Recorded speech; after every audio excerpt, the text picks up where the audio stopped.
সমীরণ ঢালি নামের পেছনে লুকিয়ে আছে তার বাবা মায়ের সারা জীবনের প্রার্থনা আর কান্না। বিয়ের পর টানা 9টা বছর। কেউ জানে না কত রাত মা বালিশ ভিজিয়ে কেঁদেছেন, কতদিন বাবা ভগবানের সামনে হাত জোড় করে বলেছেন, একটা সন্তান দাও প্রভু, শুধু একটা। অবশেষে সেই অলৌকিক দিন আসে। মায়ের শূন্য কোল আলো করে জন্মগ্রহণ করে সমীরণ। মায়ের ফ্যাকাশে ক্লান্ত মুখটা সেদিন আনন্দে ভরে উঠেছিল। মা শিশুটাকে বুকে চেপে ধরে কাঁদছিল, তবে কান্নাটা ছিল সুখের।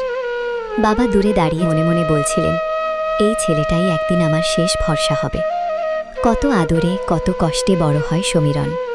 অভাব ছিল, কিন্তু ভালোবাসার কোনো হিসাব ছিল না। সময় গড়ায়। 17 বছর বয়সে সমীরণ পড়াশোনার সাথে সাথে ফুটবল হয়ে ওঠে তার স্বপ্ন, তার নেশা। একদিন খেলার মাঠে সমীরণের কোমরে চোট লাগে, কিন্তু সমীরণ হেসে উড়িয়ে দেয়, সেটাতে গুরুত্ব দেয়নি। কিন্তু কেউ জানত না সেই সামান্য চোট যে তার পুরো জীবনটাকে ধীরে ধীরে মেরে ফেলবে, তা কেউ বুঝতে পারেনি। 4 বছর পর সমীরণের বিয়ে হয়। নতুন বউ আসে ঘরে। বাবা মা আবার স্বপ্ন দেখতে শুরু করেন। ঘরে হাসি ফেরে, আলো ফেরে। কিন্তু সুখের আয়ু ছিল খুব অল্প। বিয়ের মাত্র 17 দিন পর হঠাৎ সমীরণ উঠে দাঁড়াতে পারে না, পা নাড়াতে পারে না। কোমর থেকে নিচে কোনো সাড়া নেই। চিৎকার করে ডাকে, বাবা, আমি উঠতে পারছি না। মা ছুটে এসে ছেলের পা ধরেন, নাড়ান, কিন্তু পা নড়ে না। মা তখন হাউমাউ করে কেঁদে ওঠেন, ওগো, আমার ছেলেটার কি হলো? সেই দিন থেকে শুরু হয় এক অন্ধকার যাত্রা। বাবা নিজের শেষ সম্বল দিয়ে চিকিৎসা শুরু করেন।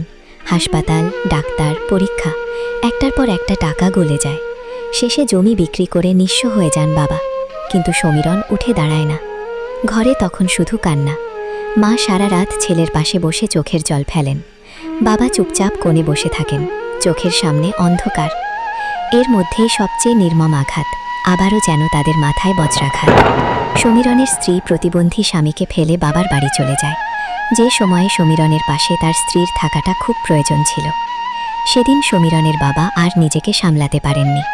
মাটিতে লুটিয়ে পড়ে কাঁদতে কাঁদতে বলেন, ভগবান, আমার সব কিছু নিয়ে নাও, কিন্তু আমার ছেলেটাকে ভালো করে দাও, ফিরিয়ে দাও আমার বৌমাকে। এই যন্ত্রণা আমি সহ্য করতে পারছি না। তুমি আমার বার্ধক্য বয়সের সাহারা কেড়ে নিলে, সঙ্গে আমার কলিজার টুকরো সমীরণের সাহারাটাও রাখলে না। আমি মারা গেলে কে দেখবে আমার সন্তানকে? আজ সেই সমীরণ ঢালি কাঁদে আর শুয়ে শুয়ে মোবাইল হাতে নিয়ে নিজের কষ্টের ভিডিও বানায়। এক সময়ের স্বপ্ন দেখা ছেলেটা আজ শুধু বলে, দয়া করে আমাকে বাঁচান। আপনার 10 টাকা, আপনার একটা শেয়ার হয়তো এই অচল শরীরটায় আবার প্রাণ ফিরিয়ে দিতে পারে।